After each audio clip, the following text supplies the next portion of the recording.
सुने में तो बड़ा सोच लगता लेकिन ये बात बहुत तेज जितना सीधा लगता है दो ही ना तेज भाई खैर समझा रहा है समय से होगा वो तो सामने बा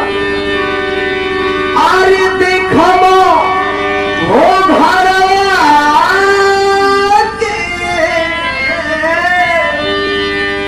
पुतवा जाता दियावा जबरन निकाल